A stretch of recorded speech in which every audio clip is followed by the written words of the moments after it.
Hello video देखने वाले सभी दर्शकों को नमस्कार, राम राम। इस वीडियो में हम दशहरे की पूरी जानकारी देने का प्रयास कर रहे हैं। यदि आप या आपका बच्चा या कोई भी व्यक्ति ऐसी जानकारी की तलाश में है तो आप यहां से सर्वोत्तम जानकारी प्राप्त कर सकते हैं।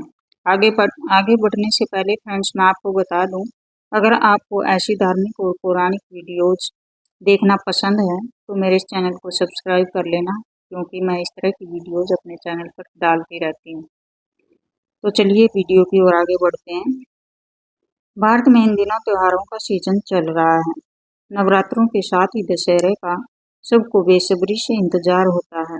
रावण वध और दुर्गा पूजन के साथ विजयदशमी की चकाचौंध हर जगह होगी।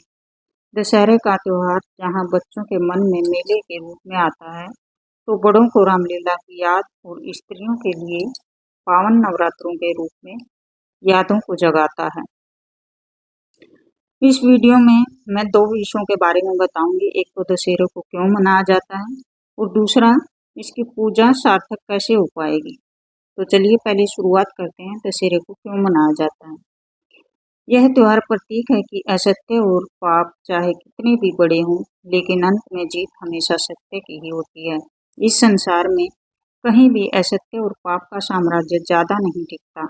यही है दशहरा त्योहार की शिक्षा। अश्विन मास के शुक्ल पक्ष की 10वीं तिथि को दशहरे का आयोजन होता है। भगवान राम ने इसी दिन रावण का वध किया था। इसे असत्य पर सत्य के विजय के रूप में मनाया जाता है।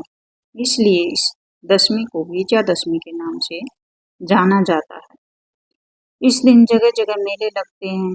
दशहरा 10 प्रकार के पापों, काम, क्रोध, लोभ, मोह, मद, मत्सर, अहंकार, आलस्य, हिंसा और चोरी के परित्याग की सत प्रेरणा प्रदान करता है।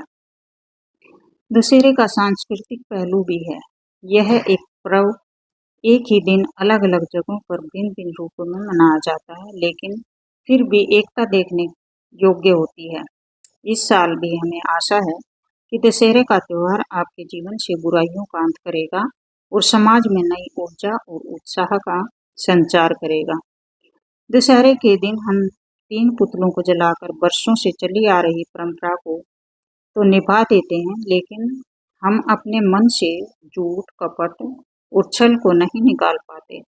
हमें दशहरे के असली संदेश को अपने जीवन में भी अमल में लाना होगा, तभी यह त्योहार सार्थक बन पाएगा।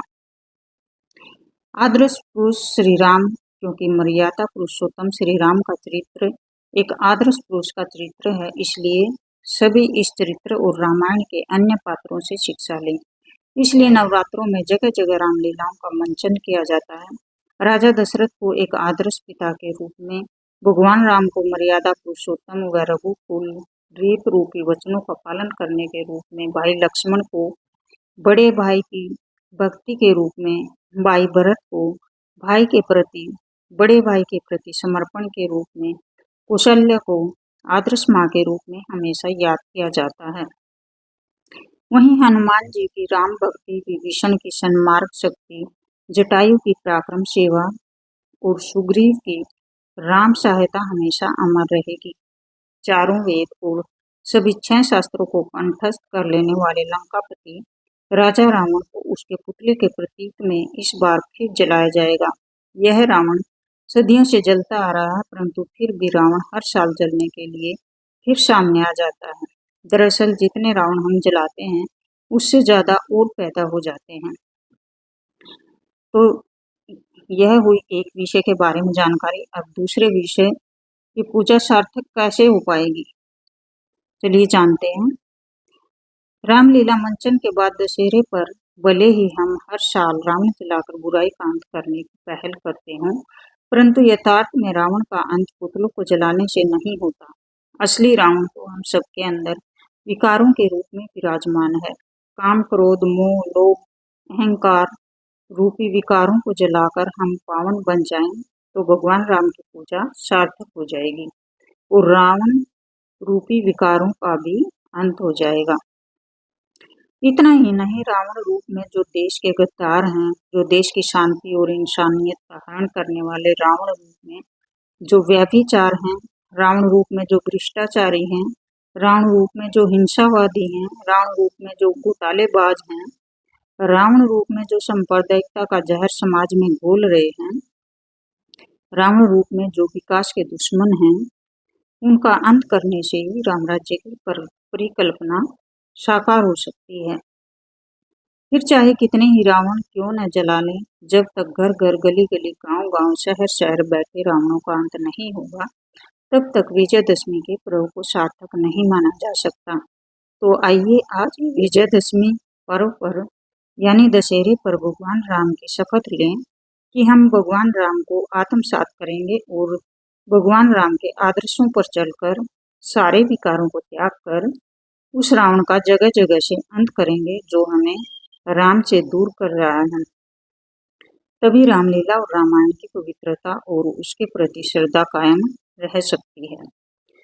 यह त्योहार हमें इस बात से भी अवगत कराता है कि पाप व अन्याय चाहे कितना भी शक्तिशाली क्यों न हो, विजय हमेशा सच्चाई की ही होती है। सत्य का पलड़ा हमेशा ही भारी रहा है। सत्य में ऐसा बल है जो रावण जैसे अत्याचारी व अहंकारी मनुष्यों को जलाकर राख कर देता है। इसलिए हमें पाप व अन्याय से आतंकित नहीं होना चाहिए। हमें इस त्योहार के वास्तविक अर्थ को ग्रहण करना चाहिए। इस पर्व की सार्थकता रावण जलाने में नहीं, बल्कि अपने अंदर की आसुरी शक्ति को जलाने में है। तो फ्रेंड्स, यही थी जानकारी। आपको वीडियो कैसी लगी कमेंट करके ज़रूर बताएं और अच्छी लगी हो तो लाइक और शेयर भी करें। Thank you.